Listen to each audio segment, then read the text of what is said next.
I'm going with Terence Crawford.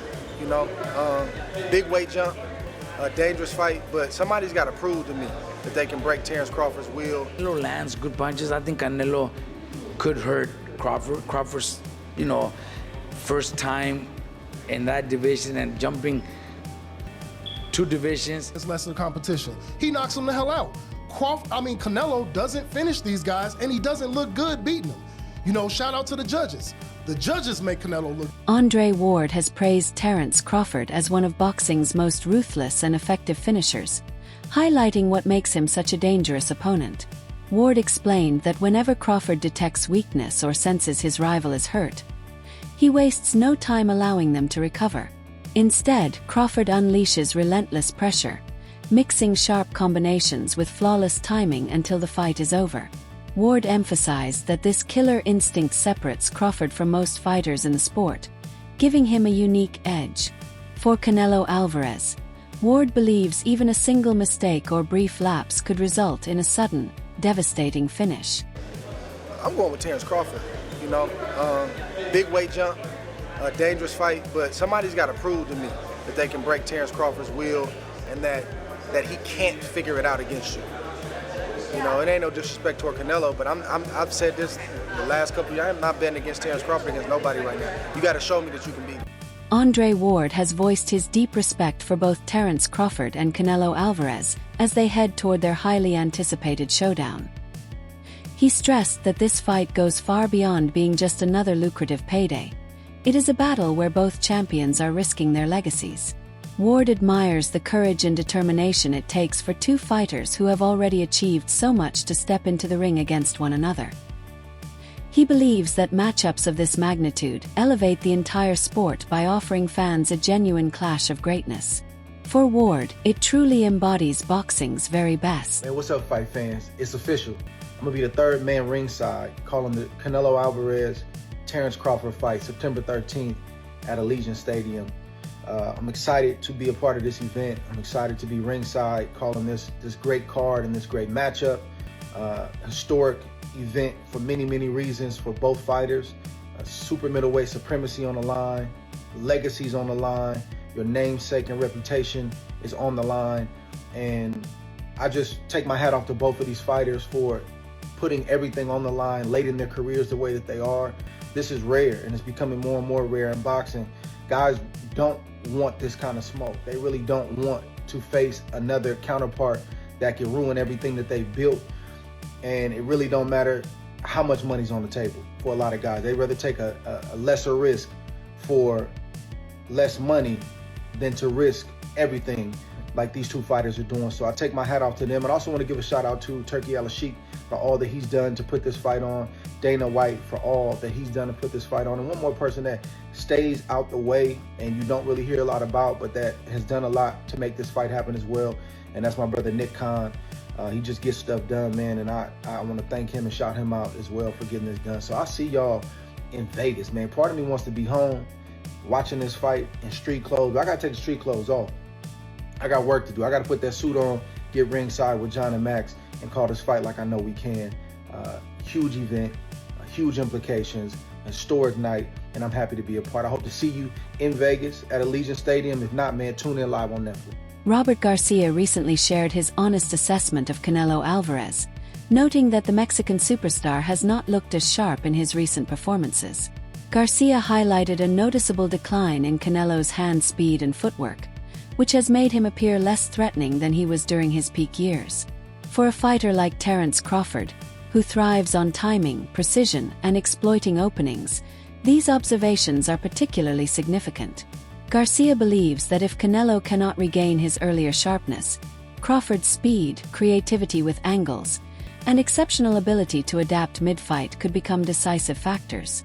This viewpoint echoes a growing concern among boxing analysts that Canelo may have entered a decline, potentially giving Crawford the perfect opportunity to impose his style and seize control of the fight. Jumping 2 divisions where he only had 1 fight at 154 and didn't look his best either. So there's a lot of questions, about that. And that's why a lot of people think Canelo is going to knock out Crawford. But I'm probably one of the only ones that I do give Crawford a chance. Yeah. I think Crawford could pull it off.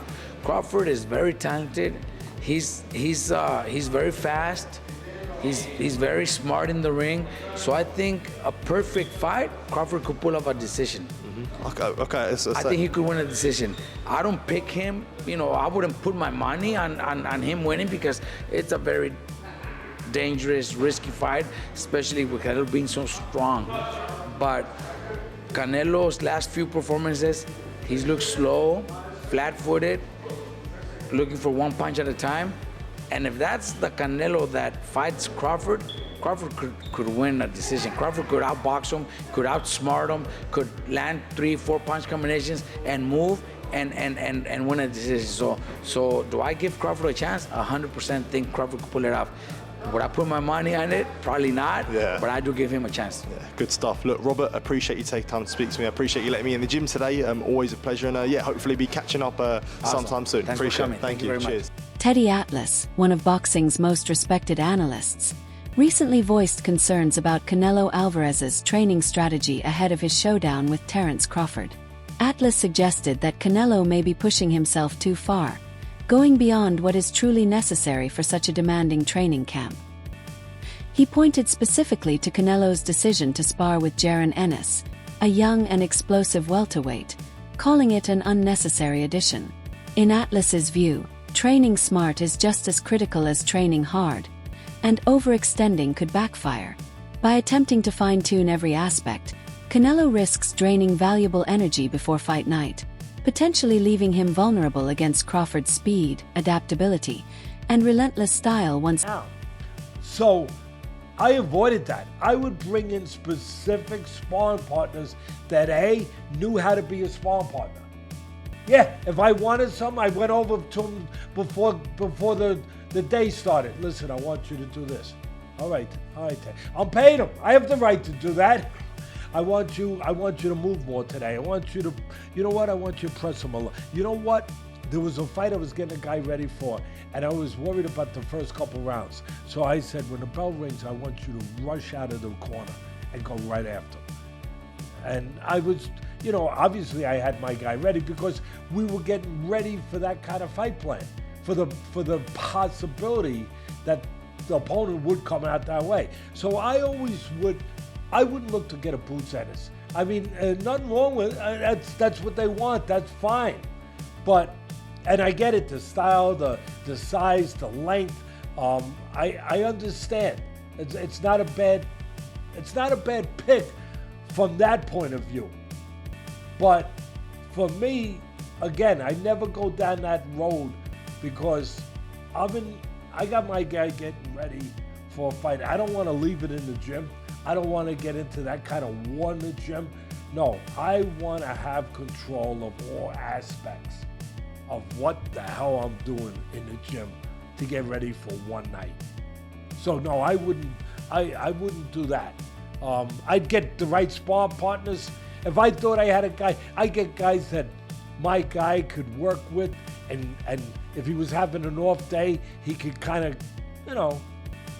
have his way and do what he wanted with the guy. I'd have one of them. I'd probably have 3 guys, sometimes 4, depending on where we were at, with the calendar when the fight was coming up. Building on his earlier comments, Teddy Atlas cautioned that Canelo Alvarez's toughest challenges might already be unfolding in the gym rather than in the ring. He suggested that Canelo is pushing himself through sparring sessions so intense they may look impressive on the surface but risk draining him before the actual fight. Atlas stressed that every fighter has a limited reservoir of physical and mental energy, and if those reserves are depleted in training, the consequences on fight night can be severe. He likened it to leaving your best performance behind in camp rather than delivering it on the big stage. For Terence Crawford, this could become a decisive advantage, as a fatigued or less explosive Canelo would struggle against his precision and relentless pace. And a lot has been taken out of you in the gym. You left it in the gym. And we heard that Jaron Boots Ennis was getting the best of Canelo Alvarez in his sparring sessions. That he possibly gave him a black eye. We saw the knot on his head. That was just a week ago. The fight is next week, next Saturday. So 3 weeks out from the fight, and you having this hard sparring sessions with Jaron Boots Ennis, who wants to prove a point. Leave no doubt. Jaron Ennis is going into those sparring sessions not just to be a sparring partner, but to gauge where he stands against a legend and a Hall of Famer and a superstar like Canelo Alvarez, to understand where he can get better and understand that he can actually compete on that level. So make no mistake about it, Jaron Boots Ennis wasn't in there to lay down. Now, he had a job to do. He was there for a specific reason, which is to give Canelo looks that Terence Crawford could possibly give him. But you best believe, in those sparring sessions, he gonna give what he have. He gonna test the waters to see where he stands, right? Not just to help Canelo, not just to be a dummy. There's a reason you bring in a high-profile fighter. And so Teddy Atlas believes this is a huge mistake on Canelo Alvarez's part, because now he has possibly left it in the gym. And now he got to go into battle with Terence Crawford. So it's like having two fights in a matter of 3 weeks. And your body's going to show the wear and tear. A key theme in evaluating this matchup is Canelo Alvarez's enduring punching power, even when his movement appears slower or less fluid. His ability to land devastating shots forces opponents into a defensive mindset. Many fighters who share the ring with Canelo spend most of the bout in survival mode, prioritizing defense over offense. This is why some of his fights go the distance, not due to a lack of finishing ability, but because opponents rarely take risks that create openings. Against Terence Crawford, however, that approach could prove costly. Crawford has consistently shown an ability to dismantle cautious fighters through patient setups, calculated traps, and explosive bursts of offense. If Canelo relies solely on his power to deter Crawford, it may fall short against a fighter who thrives on breaking down even the most defensive opponents. And no, for sure. I mean, we all see that fucking Canelo got power. That's the same reason why, at the same time, Canelo ends up going the distance with a lot of these guys, because these guys are just on survivor mode, you know? They're not trying to fight back. They're not trying to win. They're just surviving, which is hard to knock somebody out that's just surviving, you know? So I feel like Canelo's power is definitely there. I just think it's just a matter of how Crawford reacts when he feels it, you know? Is he gonna be one of those survivors, or is he gonna actually, you know? No, I think Crawford will go out on his shield. I think he's gonna fight and go out like a warrior. At the same time, I feel like he does that, then it gives Canelo a chance to be able to clip him, you know? More of a well, chance. Turkey said no more Tom and Jerry. I don't expect him to run. I mean, I don't expect him to run, but at the same time, it's boxing, you know? It's boxing, it's hit and don't get hit, swim and not get Is wet, that what you know? Haney did when he fought Jose No, Ramirez? but that's a different type of. Is that what Williams Cole did when he fought Canelo? Yeah, you see, I feel like it's just.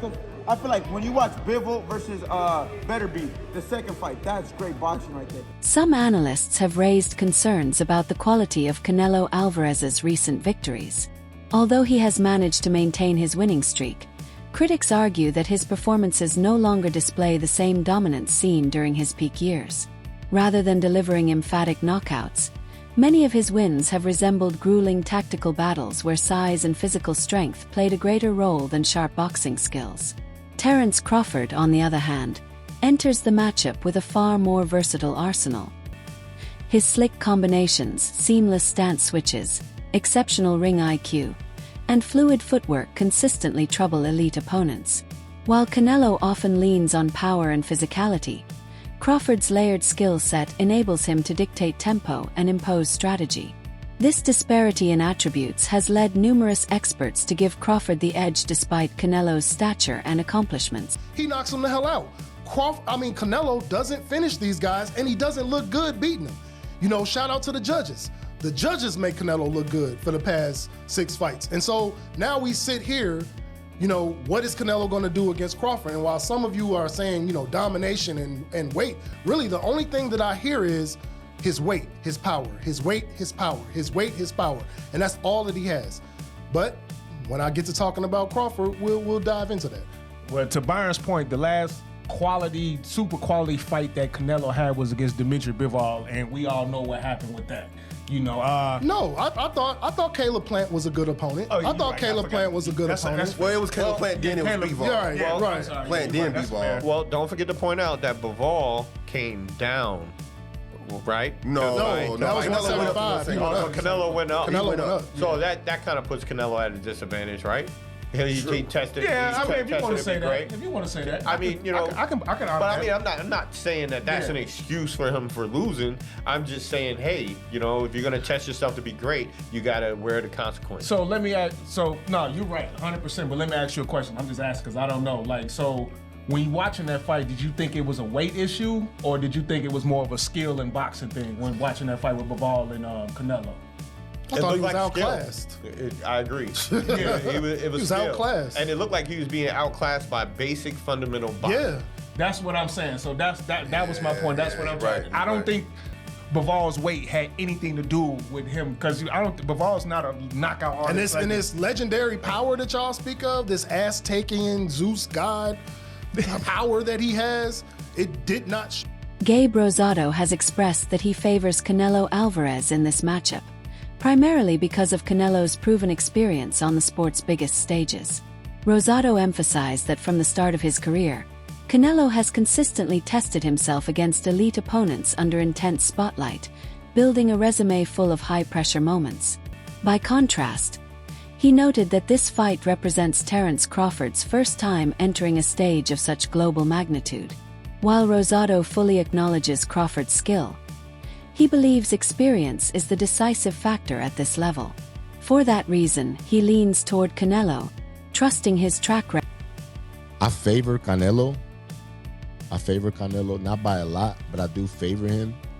I just think that, you know, I think the Skull fight was just a bad style. And I think Canelo was like, why force the issue? You know what I mean? I'm up. This guy's running. I'm not gonna take a chance. So I think that it was that kind of fight for Canelo. But Madrimov did give Crawford problems. You know what I'm saying? And where I felt like, damn, at 54, he gave you problems. 68 is different. You know what I'm saying? So you going up 3 weight classes, because he was 47, 54, 60, 68, that's 3 weight classes. It's a major difference, man. And you know, one thing is like, right, so people are saying Canelo has problems with movers. But the reality is, Crawford's not a mover. Crawford's not a fighter that fights on his feet in the sense of boxing, kind of like, let's say, how a Pernell Whitaker would box or how Landy Lara would box. Crawford is a fighter that works on angles. He's not on his feet like Muhammad Ali. You know what I'm saying? He's not that kind of boxer. So he's going to be there to get hit, you know? And I feel like that favors Canelo, because Canelo's going to hit you in the arms. He's going to hit you in the elbows. He's going to hit anything you give him, he's going to take it. You know what I mean?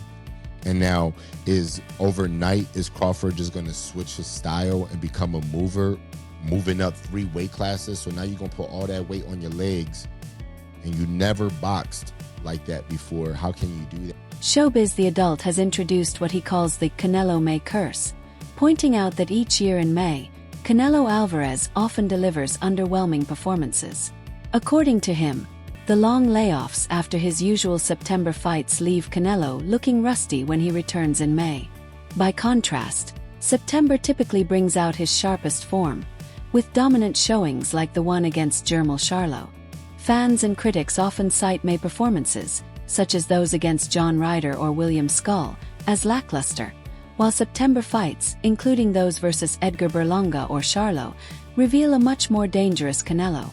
This trend could be a real concern for Terence Crawford if their clash lands in September. Still, not all analysis tips in Crawford's favor. Some experts remain skeptical of his ability to move up in weight. They point specifically to his performance against Israil Madrimov, where although Crawford looked effective, he was not as dominant as many expected. His punching power appeared less destructive, and at times, his movement lacked the fluidity he displayed in lighter divisions. Critics argue that if Madrimov exposed glimpses of vulnerability, stepping into the ring with a seasoned, durable, and physically stronger opponent like Canelo will be an even greater challenge.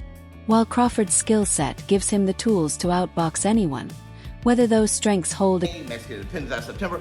And in May, he always has a bad performance called the Canelo May curse. And come September is a better performance. His best performances are in September because since he only fights once a year, after September is a long layoff until May again, which is kind of like his tune-up fight where he looks rusty.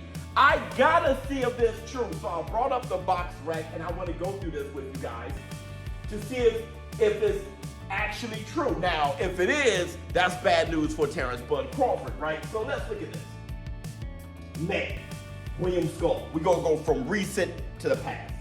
William Skull, May. We all know that was a horrible performance to the point where people think Saul Canelo Alvarez is, you know, he's not looking right. He's finally starting to kind of go down in his abilities, right?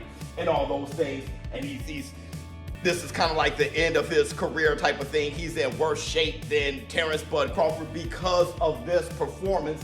And I've heard people say that before, and I'm wondering if that's every May. So, William Skull, bad performance, May. September, good performance, Edgar Berlanga. Lightning strike! Okay, we all know that was a good performance. Everybody was excited about that fight. Jaime Munguia, May! He's been very criticized about going 12 with Jaime Munguia, right? He knocked him down, but going 12 with Jaime Munguia, and people saw that as a horrible performance from Saul Canelo Alvarez. I actually liked that fight. They were going at it, but people say. That wraps up today's video. Stay tuned for more soon.